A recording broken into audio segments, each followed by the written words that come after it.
SIT जो है लीपापोती करने के चक्कर में है, जो सरकार ने गठित किया है।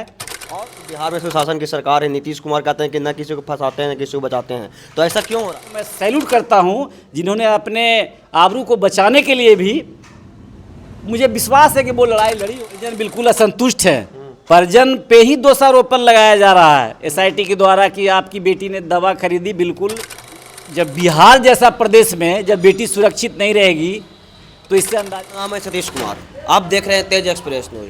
मेरे साथ मौजूद है मगध जन संघर्ष समिति के संस्थापक प्रहलाद यादव जी।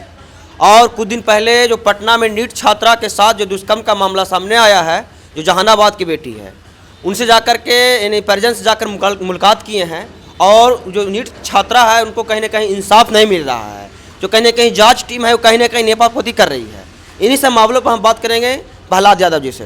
प्रहलाद यादव जी, कहीं ना कहीं जो नीट छात्रा के साथ जो दुष्कर्म का मामला सामने आया है शंभू गर्ल्स हॉस्टल पटना में, इस पर आप क्या कहना चाहते हैं? अब तक जो भी बातें सामने आई है उससे स्पष्ट है कि गायत्री की हत्या हुई है, उसके साथ दुर्व्यवहार हुआ है। मैं कल परिजन से जाकर मैं मिला, पूरी इस घटना की मैं जानकारी लिया। जानकारी के बाद मुझे लगा कि बिल्कुल एसआईटी जो है लीपापोती करने के चक्कर में है, जो सरकार ने गठित किया है। और उस पूरे परिजन का एसआईटी से विश्वास उठ गया है। और मेरा भी स्पष्ट मानना है कि इस जघन्य हत्याकांड की जांच न्यायिक जांच होनी चाहिए या सीबीआई से जांच होनी चाहिए। कहा जाता है कि बिहार में सुशासन की सरकार है, नीतीश कुमार कहते हैं कि न किसी को फंसाते हैं न किसी को बचाते हैं, तो ऐसा क्यों हो रहा है? देखिए, कहने के लिए कुछ भी लोग बोलते हैं, कुछ विकास कार्य हुआ है बिहार के अंदर में। जहाँ तक सुशासन की बात है तो मुझे नहीं लगता कि सुशासन है, कुछ सुधार हुआ है। बट ऐसे ऐसे गंभीर जब घटना घटता है तो लालू जी के बारे में लोग बोलता है कि लालू जी का राज जंगल राज था, तो मेरा स्पष्ट मानना है कि आज भी नीतीश जी आपका राज में कोई मंगल राज नहीं है, मुझे ऐसा प्रतीत होता है। जो पटना गर्ल्स हॉस्टल का जो मालिक हैं, वो जो नाम है मनीष रंजन नाम है, वो कहीं ना कहीं एक गरीब तबके के थे और आज वो कहीं ना कहीं करोड़पति हो गए हैं। इसके पीछे कुछ तो रीजन जरूर होगा।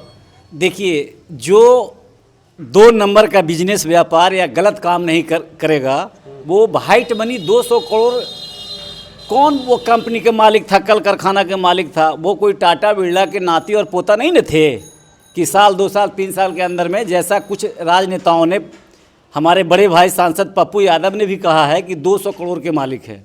या मीडिया में भी बहुत भिन्न भिन्न तरह की बात चल रही है। ये लोग अवैध तरीके से संपत्ति अर्जित की है और उस लड़की का इंसाफ मिलना चाहिए। इसलिए इंसाफ मिलना चाहिए कि सन ऑफ मगध प्रहलाद यादव, मगध से हम बिलोंग करते हैं, मगध की राजनीति करते हैं। सबसे पहले वो मगध की बेटी थी और वैसे बेटी को मैं सैल्यूट करता हूं जिन्होंने अपने आबरू को बचाने के लिए भी, मुझे विश्वास है कि वो लड़ाई लड़ी होगी, बट वो असफल हो गई। लेकिन एक कॉन्स्पिरेसी के तहत उसकी हत्या की गई है, साक्ष्य को छुपाने का प्रयास किया गया है, जो मीडिया में बातें आ रही है। तो कहीं ना कहीं जो एसएसपी जो महोदय बोल रहे थे कि जो हम लोग कैमरा चेक किए हैं शंभू गर्ल्स हॉस्टल का, वैसा कोई प्रतीत नहीं हो रहा है कि ऐसा दुर्व्यवहार हुआ है। नहीं, बहुत सारा साक्ष्य को मिटाया गया है।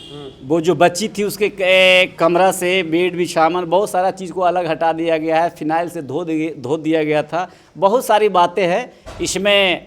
मुझे लगता है कि इसमें बड़े लोग का भी नाम आ रहा है, उनके बच्चे का नाम आ रहा है।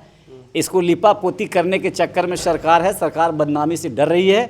लेकिन मुझे बड़े भाई जो गृह मंत्री हैं सम्राट चौधरी जी, मैं उनसे आपके चैनल के माध्यम से मैं डिमांड करता हूं कि दूध का दूध और पानी का पानी होना चाहिए, न्याय होना चाहिए। चूँकि जो निर्भया थी गायत्री, वह बिहार की एक बेटी थी और वह बेटी कल के तारीख में प्रेसिडेंट भी बन सकती थी, PM, CM, DM, IAS officer, doctor, कुछ भी बन सकती थी। यानी एक्चुअल में वो नीट की तैयारी करने गई थी। उनके परिजन ने बताया कि पिछले बार डेंटल मिला था और बोला था कि पिताजी अगले बार मैं पक्का मुझे एमबीबीएस से मिल जाएगा और मैं नामांकन लूँगा। और वो काफ़ी मेहनती लड़की थी। गांव में हम पता किया, लोगों से आजू बाजू से पता किया, सब लोग उसका सराहना कर रहे हैं। परिजन साहब मिले जा करके, तो परिजन ने आप क्या आश्वासन दिया कि हम लोग को जांच कैसा चल रहा है? नहीं, परिजन बिल्कुल असंतुष्ट है, परिजन पे ही दोषारोपण लगाया जा रहा है एसआईटी के द्वारा कि आपकी बेटी ने दवा खरीदी। बिल्कुल उनका कहना है कि मैं हार्ट का पेशेंट हूँ, मेरे लिए मैं दवा खरीदा था। ऐसा कुछ बात नहीं है।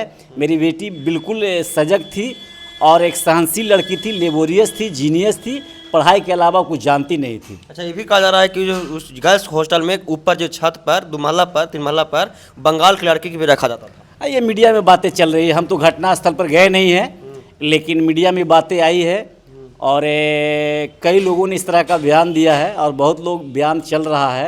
हो सकता है, ये कोई बड़ी बात नहीं है।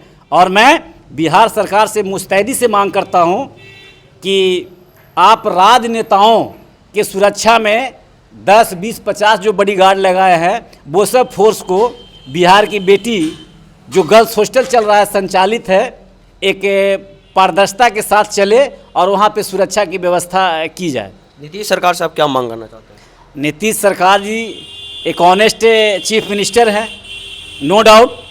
मैं नीतीश जी से यही डिमांड करता हूँ कि आपका नारा है, प्रधानमंत्री जी का नारा है, बेटी पढ़ाओ बेटी बचाओ। तो जब बिहार जैसा प्रदेश में जब बेटी सुरक्षित नहीं रहेगी तो इससे अंदाज़ा लगाया जा सकता है आप सुशासन के संचालक हैं, आप एक अच्छे मुख्यमंत्री हैं।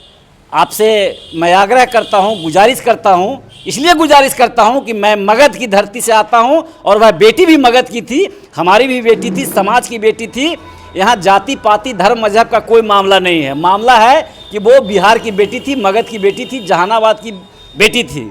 और उत्तराखंड सर, कुछ दिन पहले उत्तराखंड के एक भाजपा नेत्री के जो पति थे, कहीं न कहीं बिहार की बेटियों पर बहुत टिप्पणी किए थे। अब बोले थे कि बिहार की बेटियों को 20-25 हज़ार में खरीद सकते हैं। देखिए, मैंने इसका यूट्यूब चैनल पे भी बोला था, ये भाजपा का नेता हो या किसी पार्टी का नेता हो, ये बिहार के अपमान को बिहार के लोग कभी बर्दाश्त नहीं करेंगे।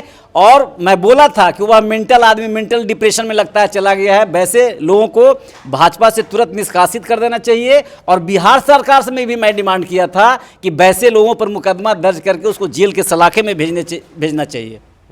तो हमारे साथ मगध जन संघर्ष समिति के संस्थापक प्रहलाद यादव जी थे, जो कहीं न कहीं नीट छात्रा के मामले में जो जांच टीम है वो नीपापोती करने का काम कर रहे हैं।